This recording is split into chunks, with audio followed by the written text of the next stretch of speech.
Hello, friends. I'm in here in the church nursery, one of my favorite parts of the church building. It's Friday and Sunday's coming, and I look forward to seeing you on Sunday.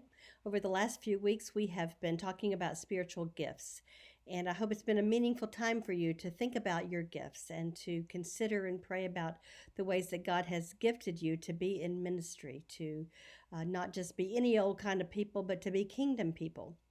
And so this coming Sunday, we'll be starting a new worship series called Justice versus Just Us. You'll see the logo there, and I hope you'll notice that there's a heart at the middle of the logo, because we can't have justice, we can't do justice without love. And we also can't do justice if it's only about just us. So that's kind of the gist of the worship series. We'll be looking at justice. I know I've had different reactions from people as I have mentioned that we'll be doing this worship series on justice. One person said, well, good luck. Someone else said, well, you're brave. But I don't really think it requires courage to talk about justice, but it is an important word. We There are lots of different kinds of justice and lots of different ways we think about justice that are floating around out there. So it's a kind of a difficult word right now. Some of those understandings are confusing. Sometimes they're just plain wrong.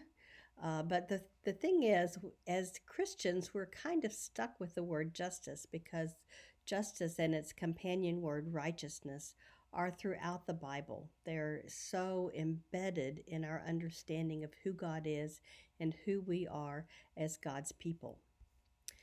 The just person, for example, is the one who is in right relationship with God, who fulfills the demands of being in a relationship with God. That's what justice means in the Bible.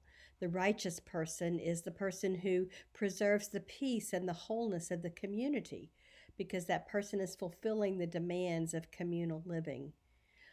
The evildoer doesn't just violate a set of rules or a set of cultural norms, but is actually destroying the community by failing to fulfill the demands of that community relationship. The righteous parent fulfills the demands of the familial relationship, teaching and loving and disciplining the child for the good of the family. The community member, the just community member, fulfills the demands of being a good neighbor by caring for the least of these and by helping the whole community to flourish. The righteous leader fulfills the demands of the relationship between the leader and the group in order to act for the good of the whole group.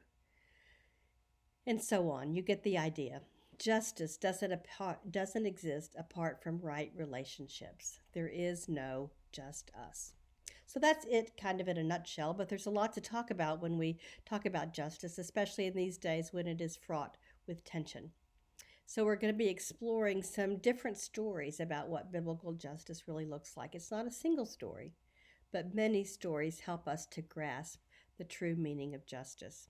So I hope you'll be a part of worship in the coming weeks. If you'd like to know a little bit more about the danger of a single story, you can click on the link that's in this email.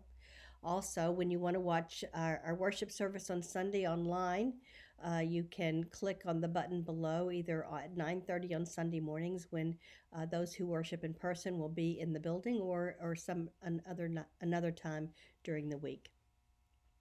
But I hope to see you on Sunday. I look forward to this time together and pray God's blessing on you all. See you Sunday.